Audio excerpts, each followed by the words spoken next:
जैसा सोचोगे तुम वैसा बन जाओगे, जैसा कर्म होगा वैसा फल पाओगे। Cheers फ्रेंड्स, अगर मैं बात करूं इस पानी से भरे हुए ग्लास के बारे में, हो सकता है आप में से कुछ लोग ये कहें कि आधा ग्लास खाली है, और हो सकता है कुछ लोग ये कहें कि आधा ग्लास भरा हुआ है। तो पहली बात तो ये कि मैं हमेशा जिंदगी में भरे हुए ग्लास को देखती हूँ। इसी को अगर हम अपनी जिंदगी से कनेक्ट कर लें तो कितना मजा आएगा। लाइफ को सोचने के दो नजरिए हैं। जिस किसी को भी इसमें ग्लास में आधा पानी भरा हुआ दिखाई दे रहा है, मीन्स वो लाइफ की पॉजिटिव साइड देखता है। जब सफर शुरू हुआ मुंबई जाने का, शूटिंग्स का, तो क्योंकि मैं तो मेरठ की रहने वाली हूँ और मेरठ से दिल्ली एयरपोर्ट टेक्स 2.5 आवर्स, और कभी कभी तो ऐसा भी हो जाता है कि बहुत ज्यादा ट्रैफिक मिल जाता है तो 3-3.5 घंटे भी लग जाते हैं। जब मेरा सिलेक्शन हुआ किसी प्रोजेक्ट के लिए, रात को 11 बजे कॉल आया कि आप फाइनल हो गए हैं, कल सुबह 7 बजे आपका शूट है। तो दोस्तों, ये भी हो सकता था कि मैं बहुत ज्यादा स्ट्रेस हो जाती और अपॉर्चुनिटी खो देती और ये सोचती कि सुबह 7 बजे शूट है और आज 11 बजे मैं मेरठ में अपने घर में आराम से सोने की तैयारी कर रही हूँ, तो पॉसिबल ही नहीं है, मैं कैसे जाऊँ। साथ ही ये हो सकता था कि मैं तो जाना चाहती थी लेकिन मेरी फैमिली डिनाई करती थी कि अभी रात के 11 बजे आपको कॉल आता है, कल सुबह 7 बजे आपका शूट है, तो आप कैसे जाओ। हमने ग्लास की भरी हुई साइड देखा, हमने तुरंत डिसाइड किया तो इसे किसी भी हाल में हमें मिस नहीं करना है। तो मेरी फैमिली मुझे एयरपोर्ट छोड़ने के लिए गई, वो वापस मेरठ के लिए चल दिए और मैं फ्लाइट से मुंबई पहुंच गई और सुबह 7 बजे मैं अपने सेट पर थी। अपॉर्चुनिटी को मैंने ग्रैब किया।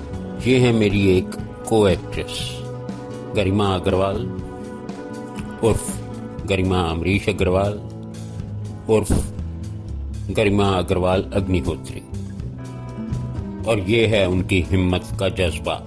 I will take a chance to be who I'm meant to be. I won't let fear keep me from trying. It's time for me to make a change, to start living the life I want. I'm gonna reach for the sky, way up high. I'm never giving up. It's up to me to see who I can be, make dreams reality. I'm never giving up. I'm never giving up. हम एक दूसरे को 6 साल से जानते हैं। 5 साल पहले वैसे ही एक दिन बातों बातों में मैंने कहा, आप फिल्म इंडस्ट्री में क्यों नहीं ट्राई करती। ये बोली, नहीं सर, मुझे नहीं लगता कि मैं वहां पहुंच सकूंगी। मैं बार बार उन्हें मोटिवेट करता रहा और आखिर एक दिन हौसला इकट्ठा करके इन्होंने कहा, मैं ट्राई करूंगी। दोस्तों, वो दिन है और आज का दिन है। ये बॉलीवुड में अपनी पहचान बनाने में कामयाब हो चुकी हैं और लगातार काम मिल रहा है। गरिमा, मेरा आशीर्वाद पहले भी आपके साथ था, आज भी है और हमेशा रहेगा। मुझे यकीन है आप एक दिन बहुत ऊंची उड़ान भरेंगे। पर दोस्तों, ये बात मैं आपके साथ क्यों शेयर कर रही हूँ, क्योंकि हमारे साथ जिंदगी में जुड़ा रहता है बहाना साइटिस। मेरे पास उस समय बहुत सारे बहाने थे, जैसा कि जर्नल मैं किसी को पॉइंट नहीं कर रही हूँ, लेकिन यूजुअली वाइफ्स के साथ में हो जाता है कि घर का कैसे मैनेज होगा, मेरी पैकिंग नहीं है, मेरा सामान तैयार नहीं है, मेरी मेकअप किट रेडी नहीं है, सो मैनी आर देयर, ब्ला ब्ला ब्ला। बहुत सारे एक्सक्यूजेस मेरे पास हो सकते थे। इसी तरह से मेरे हस्बैंड के पास बहुत सारे एक्सक्यूजेस हो सकते थे कि भाई क्योंकि क्योंकि वास्तव में हम लोग सोने की तैयारी कर चुके थे, because I go to bed at 10:30। तो वो एक्सक्यूज दे सकते थे कि अभी नींद आ रही है, कौन छोड़ने जाएगा। हमने सोचा कि हमें इस से क्या अचीवमेंट मिल रहा है, काम के साथ में क्या हमें मजा मिल रहा है, क्या मस्ती मिल रही है। Means this was our idea to think very very positive about the life. दोस्तों, आपने सुना कितने बढ़िया तरीके से इन्होंने पॉजिटिविटी और बहाना फैक्टर का जिक्र किया। पॉजिटिविटी के मैसेज तो हम आपको आज तक बार बार पहुंचाते ही रहे हैं। हम आज बात कर रहे हैं बहाना फैक्टर की।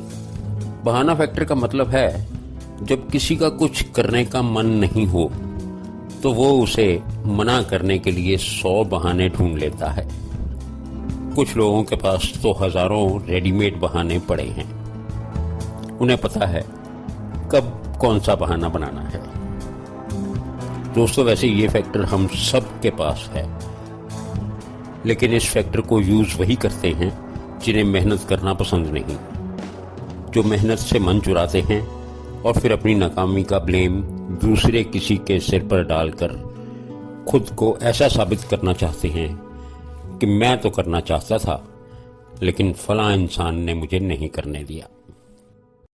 मैं आपसे यही गुजारिश करना चाहता हूं, अगर कामयाबी का आसमान चूमना चाहते हो तो इस बहाना फैक्टर को ताक पे रख के मेहनत से वो काम करो जो अच्छा लगता है और जिस काम से आपकी पहचान बनती है। यही किया गरिमा ने। उम्मीद करता हूं कि आप इस बात को समझेंगे। कामयाबी आपके कदम चूमने को बेताब है। कुछ करने की इच्छा है और मन में लगन है तो हम जरूर होंगे कामयाब। दोस्तों, जैसा सोचोगे वैसे बन जाओगे। यही जीवन का सार है, जैसा सोचोगे तुम वैसा बन जाओगे। जैसा कर्म होगा वैसा फल पाओगे।